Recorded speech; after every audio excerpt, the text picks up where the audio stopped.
Welcome to the Encore Audio Archives YouTube channel. I'm Taper Dave, and this is my channel. I've uploaded hundreds of talks here that I've recorded at meetings in West LA, and I've also recorded conventions starting in 2013. I've got a bunch of those up. And Walt and Mary Murray, the original owners of Encore Audio Archives, started the company in the 80s, and Walt recorded Joe and Charlie's and a bunch of stuff down in Vista, California. My sobriety date is June 20th of 1994.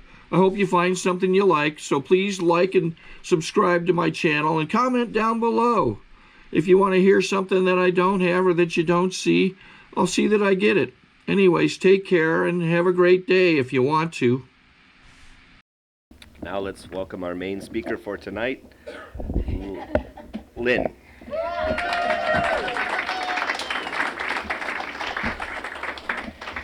I'm a grateful alcoholic. My name is Lynn.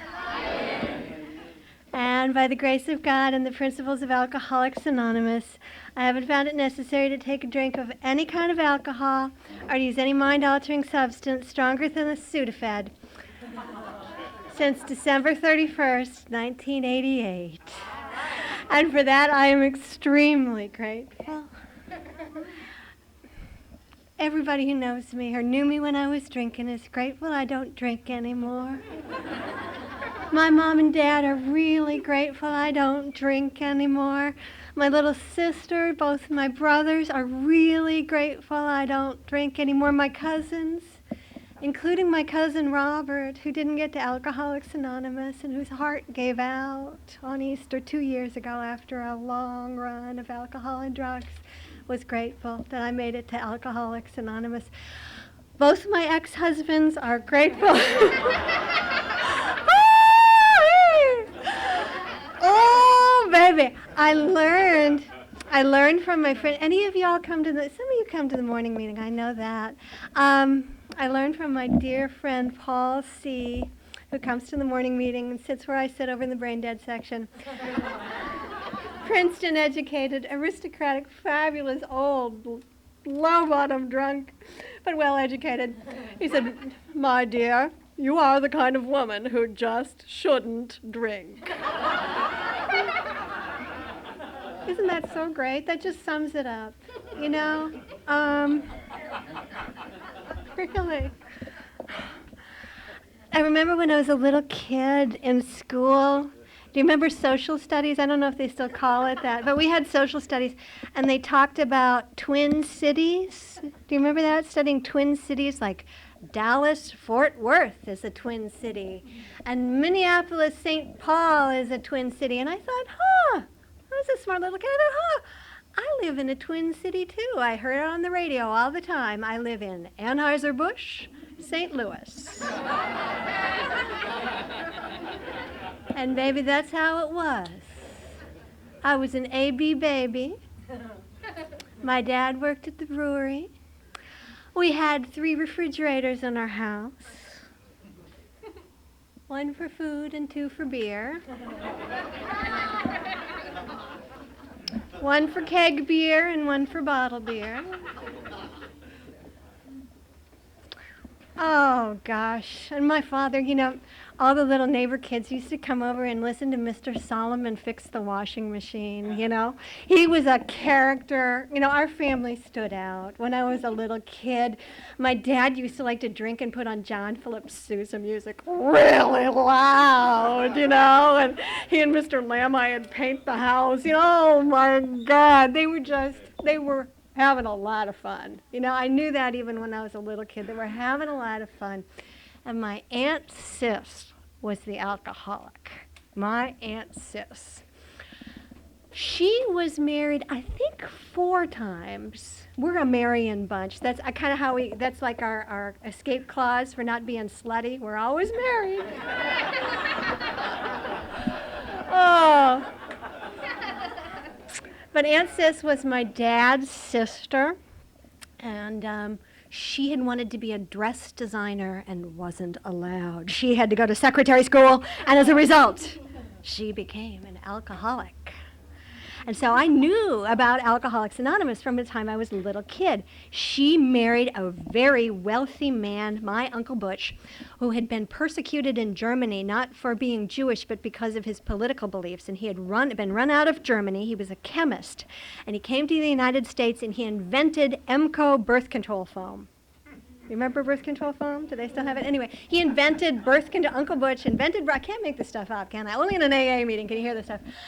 And Aunt Sis and Uncle Butch lived in a penthouse apartment, so I learned what a penthouse was, and I liked that too. And we used to go to Florida every year, and we'd stop. Oh, this is not about alcoholism, but it's so interesting to me. We always stopped at this one little place in Tennessee, and they had this calendar in the bathroom, the girls' room, of children who their parents had been in car accidents. I swear to you. And my sister and I looked forward to seeing that calendar every year because they had like terrible, tragic pictures, you know? And it'd be some little southern girl sitting on the side, you know, with Jesus and the big, where I come from, they have like billboards that say Jesus on them, you know? And I mean, it's like, I'm from the South. And we used to drive down to Aunt Sis and Uncle Butch, and we would stay with them, and Aunt Sis might be having an alcoholic bout. And when Uncle Butch died, the alcoholism got worse, and she used to come and visit us in Anheuser-Busch, St. Louis. And my sister and I were always in charge of getting rid of the liquor. My dad had one of those. He was an engineer. He made one of those Heathkit stereos, and he had a liquor cabinet in it. So me and my little sister, Laura, God bless her. Laura and I used to take the bottles and we'd take them into my mom and dad's bedroom, and we'd hide the booze from Aunt Sis. And she would come and she would be taking antabuse and would somehow find something to drink anyway. Or she'd drink the mouthwash. At one point, my mother had twins. My little brothers are 10 years younger than me, and the twins were still infants. So there's 4 kids and my aunt in the station wagon going to the Milwaukee airport. We opened the car door. We moved to Milwaukee. We went to Schlitz. We opened the car door. I was a beer baby, and I opened the car door, and my aunt passed out into the gutter at the airport. My mother's got all these kids. She's like pulled up to drop us out with all this luggage, you know. And my Aunt Sis went to Alcoholics Anonymous. And not only did it not work, because she kept drinking and, as we say in my family, upchucking, and my grandmother would have to go and clean it up, and she killed your grandmother. You know that, Lynn? Aunt Sis and her drinking killed your grandmother, and she went to Alcoholics Anonymous, and she could not stay sober. But the worst part of Alcoholics Anonymous for me was that my Aunt Sis made amends to my sister and not to me. My sister got a Swiss watercolor set. And this thing was bitchin'. It was nice. It was like as big as this podium, you know, and it had little lids that you'd lift up, and inside, it was the stuff I loved. Still love, little weensy little makeup kit, little thing with the brushes. There was definitely something wrong with Alcoholics Anonymous from the get-go. The database was messed up. You know, she had harmed me much more than she had ever harmed my sister. And I was never, as God is my witness, never going to go to Alcoholics Anonymous. Absolutely, I was never going to go to Alcoholics Anonymous. Well, first of all, I was not going to drink like my father did. That's a recurrent theme, I think, in Alcoholics Anonymous. I'm not going to drink like X did. I knew better. I wasn't going to, you know. Oh, boy, oh, boy, oh, boy, oh, boy, oh, boy, oh, boy. My first drunken episode on record was, I used to think of when I was 16. It was when I was 11. My father used to travel for his work, and he'd bring back those little travel bottles of booze, and I loved them. They met the prerequisites: little, cool, forbidden, and I had a whole stack of them on the windowsill in the bedroom that I shared with my sister.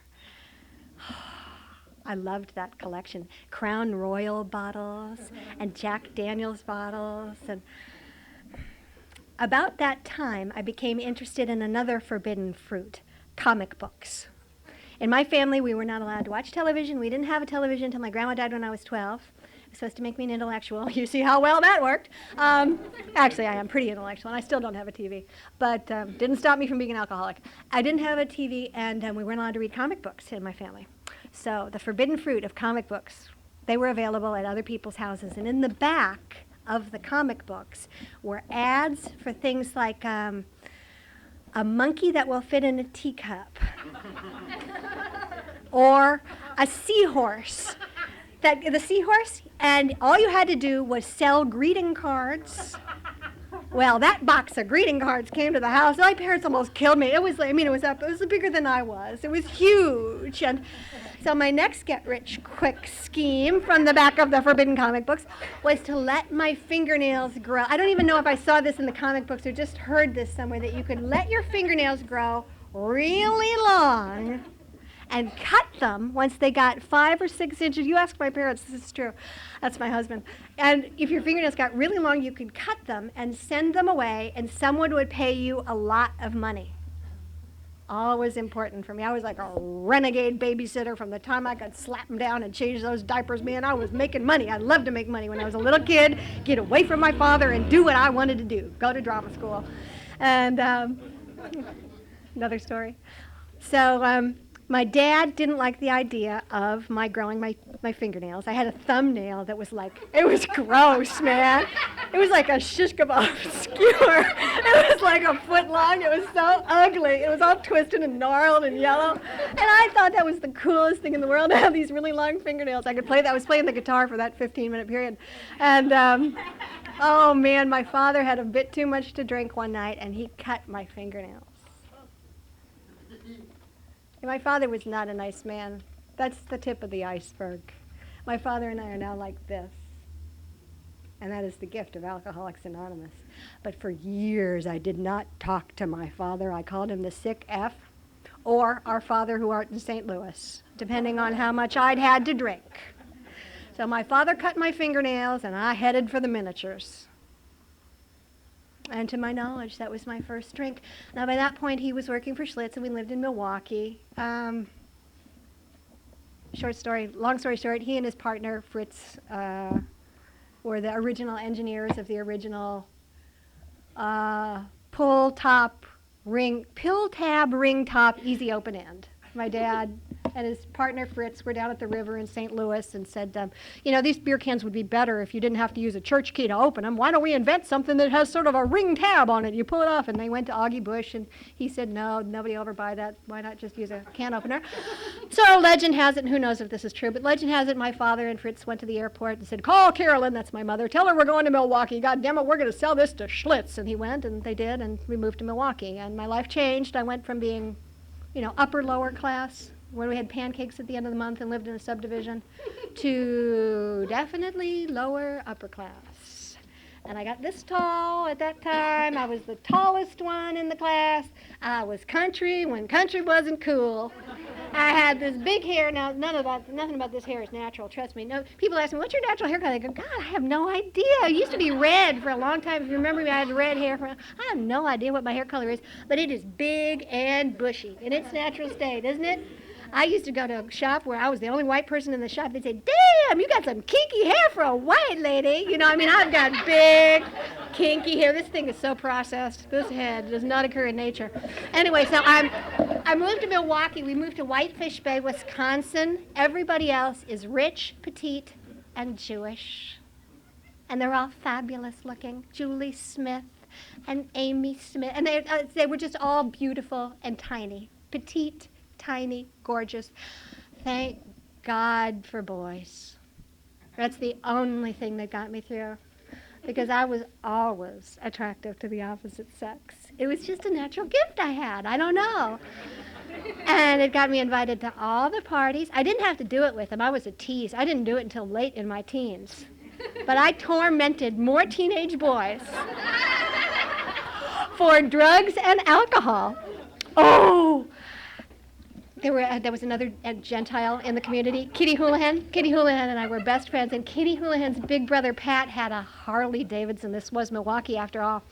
And he would, in trade for marijuana, let us we would polish his Harley Davidson with Cibachrome polish in return for marijuana. He was the local drug dealer. And I started getting high when I was 11. And at that point on, I was willing to go to any lengths. You know, I was willing to go to any lengths. I loved to be high. Whatever it is, if I'm still vertical, I haven't had enough. And I just loved to party, you know? As I said, I was always married, so I was never really that slutty, but men were like pulling the wings off flies. I just loved to torture them, you know? It was like, it went with drugs and alcohol for me for a long time, just being mean, a tease. I was a tease for a long time, and I had to make amends well, that's a whole other story. Let's get me sober. Let's get me sober. What do you think about that? Let's get me sober. Sometimes I'm sitting in meetings and I wish I had a sign that said, "Get sober, get sober."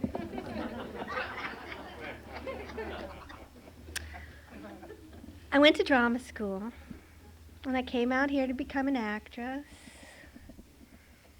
And I met my first husband, and I really just thought he was a doper party guy. I didn't know that they were like major controlling owners of Tropicana orange juice. I had no idea when I went to visit them in Philadelphia. They lived on the main line. We were driving on this street, and I'm thinking, boy, this street to get to their house is really dark, and it was a private road. And let's leave it that my first husband was extremely wealthy, and it got me through my 20s without having to do much of anything except show up and get my hair blow dried. I had that big Farrah hair. You know, I didn't wash my hair for the 80s.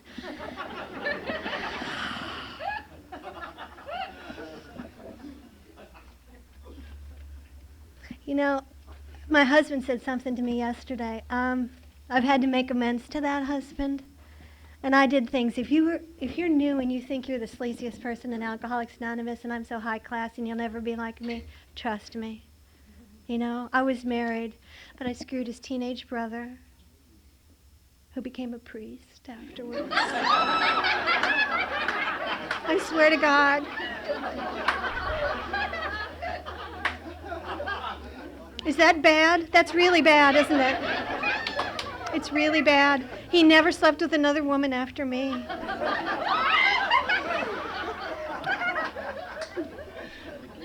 I know. That's what I figured. Kept me sane anyway, kept me from blowing my brains out. It was sort of a public service job. But it almost killed me. You know, the remorse and the shame. And my second husband was a classmate of my little brother's. He was a freshman when they were seniors. He was 13 years younger than me and had never been out of the state of Missouri except for the choir tour to Illinois. And I married him and brought him out to California. What was I thinking? Some of you probably remember Jeff from the West Side Alano Club. Oh, mercifully, no one does. Damn, he was good looking. I like him good looking and preferably sort of dumb. But he could drink so well. And on our honeymoon, oh man, we started in Wales and we drank across the UK and had a real choppy channel crossing, and so we needed to get drunk to get across the channel. And they didn't have Eurostar yet, so we had to take a regular train, can you imagine, to Paris. And I was in Gare Saint-Lazare, and it was like 7 in the morning or something, you know, and I sent him off to find a drink, and he left me with our bags, and I'm one of those. I can fit anything into a tiny little bag. You should see the little Japanese suitcase I have now. It is just heaven. I'm a good packer. And I'm standing there with my little bag and his little bag, and he goes out to buy a drink, and I don't know what happened. I don't know what happened. But somehow he came back and all our stuff was gone, including my passport, all our money, all our clothes. Fortunately, I had enough money to buy us a drink. And I was standing in Gare Saint-Lazare, and it's a beautiful French train station, and the light was shining through, and the sun was coming up. And I thought, you know, God's trying to tell me something. I wonder what it is.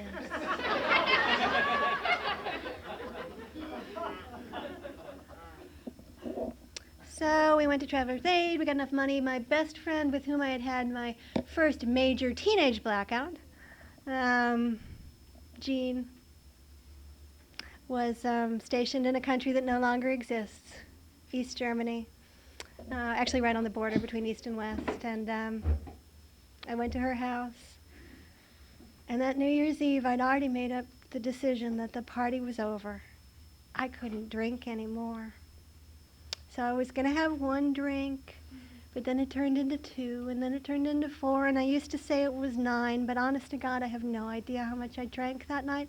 All I know is that in that bedroom where I ended up in Fulda, West Germany, I was stuck with my head hanging over the bed, my arms at my side, and the room going around. And I know, I'm in an AA meeting. If the room's going around and you want to make it stop going around, what do you need to do? Put a foot on the floor. Yay! It is AA.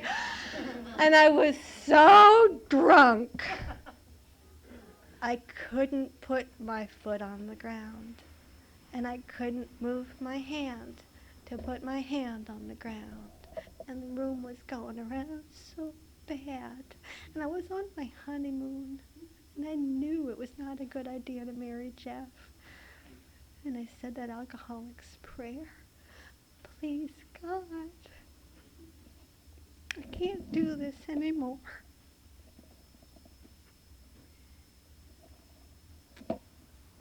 And I haven't had a drink since. Oh boy, I've had a lot of experiences in that time period. I came back and I called the West Side Alano Club. I called the central office actually, and I've done 8 years of service at central office. I have worked my way up the central office food chain from being a CSR to a zone delegate. When I die, I'll go to heaven because I've spent my time in hell. But that's how I got to AA. They saved my life. There was someone on the phone, and they said, go to the West Side Alano Club, 11530.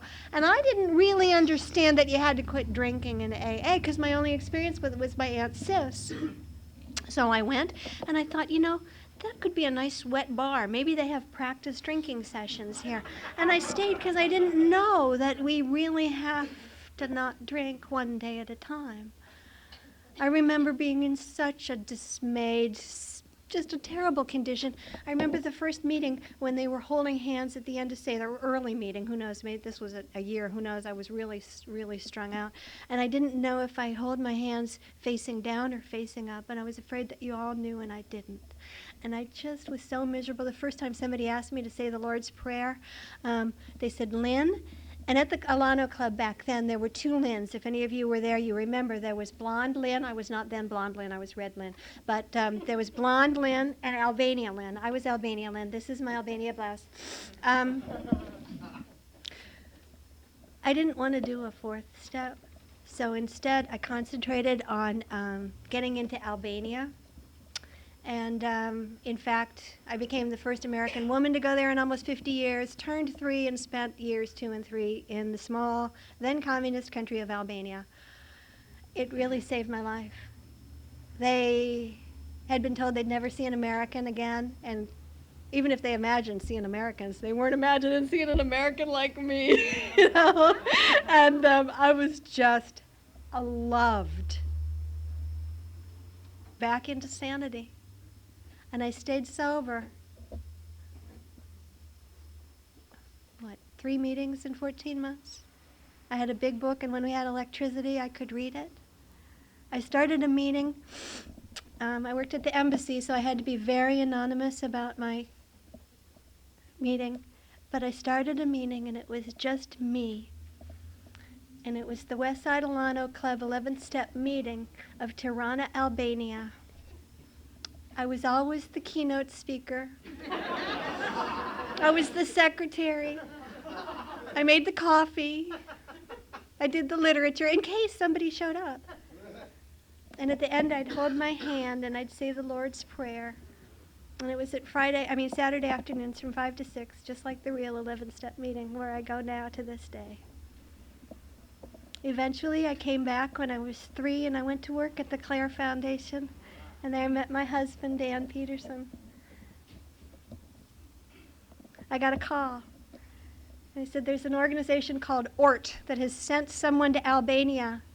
He says it's urgent. He needs to talk to you.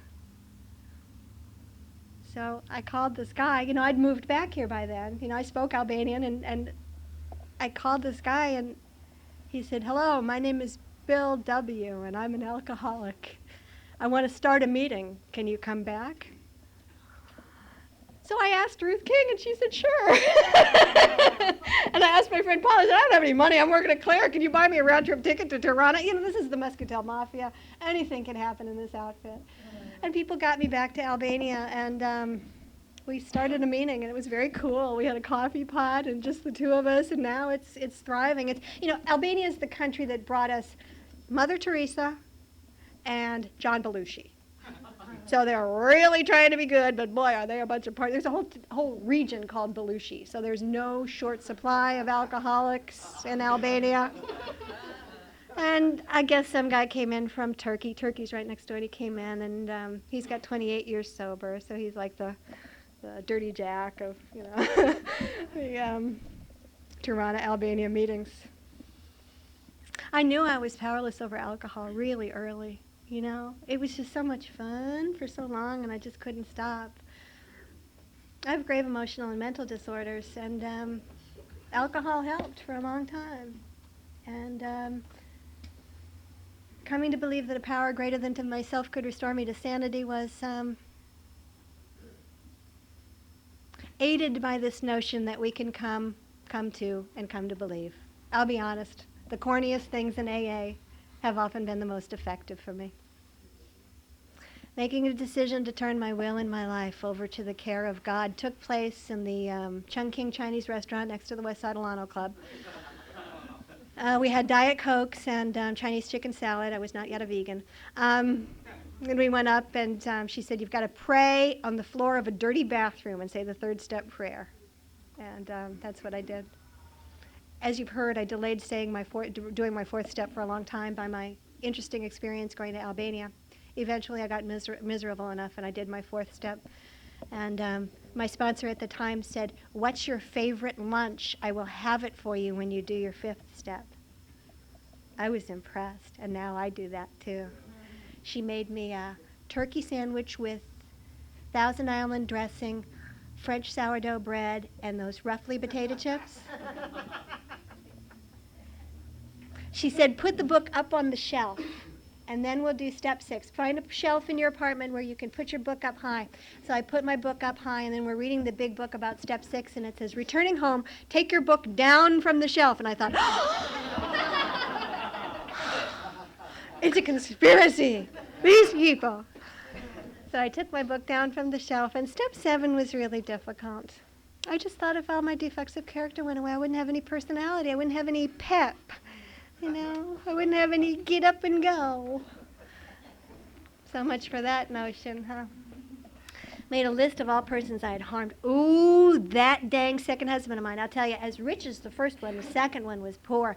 And he didn't tell me. He said he wanted to do married filing jointly, and he never filed, the big stinker. So I filed my income tax, and he didn't. And after we got a divorce, the IRS didn't care, and they came after me. I'd been married to him, and my part in it was I was not paying attention. So when I got around to step 9, it was about $35,000. And if I'd known about declaring bankruptcy or having the sense, it says in the big book, using the best terms possible, but I was so scared, and I loved AA by then. And I hadn't been in a mental hospital or taken any psychotropic medications by then, and I just knew that I had a chance if I stayed in AA. If you take psychotropic medications, I am not a doctor, trust me on that one. But for me, I haven't had to, one day at a time, and I'm grateful for that, because I took lithium for 11 years, and I don't have to take anything now, and I'm really grateful for that. So I did my 9th step amends, and if you saw me speak during those years, I always wear the same green dress, and I said, once I get all my amends paid off, I won't wear this green dress anymore, and you'll know I got my amends paid off. And sure enough, I paid off all the amends, and I don't have to wear that green dress. I ripped that green dress up. That green dress is gone. I do not wear that green dress. Step 10, I don't know, my favorite step? It's a tie between 10 and 11. My first sponsor got drunk. My second sponsor, Ty S., took me on, adopted me, and taught me how to write 10th step inventory. I got to see Ty walk through her husband Chuck's death. She bought him a motorcycle. He died on it. And she taught me how to pick up my pen called God. And every morning I write the things that I have fears and resentments about. And I've been doing that since the beginning. Even when time moved away and I had a sponsor who didn't do it, I've done it every day. Even when I lived in Albania. And it was scary because the gypsy would go through the trash and they'd put anything that we didn't shred, they'd sell to the communist newspaper, you know. Lena believes in God, you know. They'd put stuff like this in the newspaper if they saw I'd written God on a paper, you know. They called me Lena there. Oh, Lena, me Lena, sa Bucharest, you know. They loved me. It was great. Step 11, listen to this. About 2 years ago, I got struck Catholic. Minding my own business, lifelong Episcopalian. My parents converted to Catholicism, took me to Mass in Rolla, Missouri. And, you know, it's not that different from the Episcopal Church. We've got the Blessed Virgin Mary, the Pope, and transubstantiation of the body and blood. We believe that the Eucharist is really the body and blood, but otherwise it's just like the Episcopal Church. And I got struck Catholic. I went through a year's worth of training. And it agrees with me. So I know there's a lot of Catholic bashing in AA. I'm here to balance the scales. I love Catholicism. I go to Mass. And my religious goal is to touch the feet of every Blessed Virgin Mary statue in the world. And it works for me. It works for me. And having had a spiritual experience as the result of these steps, I try to carry this message to alcoholics and to practice these principles in all my affairs. There's a lot of reasons I didn't want to come and speak tonight. And my husband, in fact, said he'd cover for me if I couldn't make it. On Friday, the company I love, where I've been working for 5 years, had a big riff. And after 34 mergers and acquisitions and dodging a lot of bullets, I didn't make it this time. And I was in San Francisco, and I found out in a really ugly way. I was in the car with my girlfriend, another sales rep, and she's on one of those little speakerphone cell phones. And another guy called and said, hey, I've got great gossip. Lynn Peterson's gone. I have a pen called God. So I went to the BART station. Took the BART back to San Francisco. I wrote my fears and resentments. I called my sponsor. I couldn't reach her. I called my grant sponsor, my inventory sponsor, Doreen. I couldn't reach her. I called my sponsor's husband, Joe S., who is also a regular attendee at the Marina Center. I said, Joe, I'm in trouble. How can I reach Barbara? And he got me Barbara S., who comes here. And I read her my inventory, and at the end she said, I want you to stop walking, and I want you to listen to me. I have something I want you to hear. She's from Boston. God has a perfect plan for you. In my 30 years, I've sponsored a lot of women, and I've never known anyone with more integrity and class and ethics and decency than you. You will find another job. God has a perfect plan for you. And I was just sobbing in the streets of San Francisco, and I looked up, and there was St. Patrick's Cathedral, and I got to go and touch the feet of another Blessed Virgin. You know, I know what to do. I went to the Marina dock, and I just sobbed and howled. I love this company. And I said, I don't know what to do. I got to get home. I got to find a vegan restaurant. I'm in Howe. I need 3 cups of vegetables, and I need to get to the Oakland airport, and I don't know how to do it. Can somebody help me? And the Muscatel Mafia, man, you can go anywhere in the world, and they will save your sorry behind. If it's falling off, they'll put it on with duct tape for you. And this woman drove me all around San Francisco and drove me to the Oakland airport in her black Mercedes. How good is that? And I knew I'd get to come and share about it tonight if I could get my sorry ass here, and I'm so grateful that I did. So, that's my story, and I'm sticking to it. If I didn't say anything that helped you, there's like 10 zillion other meetings of Alcoholics Anonymous in the greater Los Angeles area. And you know what? I love Alcoholics Anonymous. If you're new and you think it's weird and it sucks, it is weird, and a lot of times it does suck. But if you want to quit drinking, this is the place. God has a perfect plan for me. God has a perfect plan for me. I either buy that happy horseshit if God is my employer or I don't. So I choose to, because my life is really good. Thank you very much.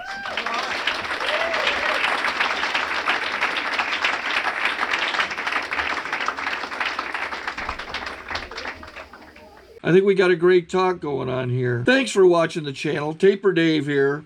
Just curious, do you think this is better than Zoom? Okay, this is how I prepare my drone for launching. I like to do it inside the cab of my truck so I'm not standing outside in the weather. To install the joysticks for control, up and down, right and left, powered on. I have an Android phone that I use to connect it to the drone with. And it's actually controlled through the iPhone, through an app. Oops, wrong way. It's actually controlled through the iPhone, or through this Android phone, through the app. It's actually controlled through the Android phone, through an app, and you connect it through this short connection right here.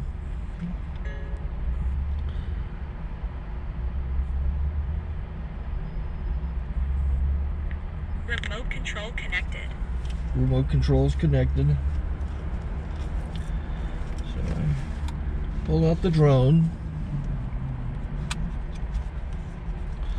I have to extend the legs. Long legs extended first, then the short legs. Remove the gimbal protector.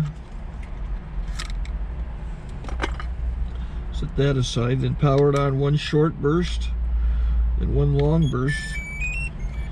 I lay it down. So I have to go to calibrate. So the drone's not connected yet. It shows you here as this drone gets disconnected, even though the remote's powered on. So the drone has to establish it's connected. So I go into the app to calibration mode. First I'll calibrate the remote controller. Start calibration. Out, in, out, in, up, down, and then this little wheel is to control the gimbal. So it's calibrated. Go to gimbal calibration, start calibration, and then it calibrates the gimbal. And if that shows up, the gimbal's moving all over the place. Changes, you can see it on the video. And I'm calibrated to take off. It's acquired 7 satellites at the moment. There are 26 satellites up in the sky, which it has to acquire before you can take off. So it's connected. It's got enough satellites. This is white. I can go to press this little arrow button, swipe right to take off, and it would start the motors if I slid this to the right. But I'll wait till I get outside. Don't want to do it inside.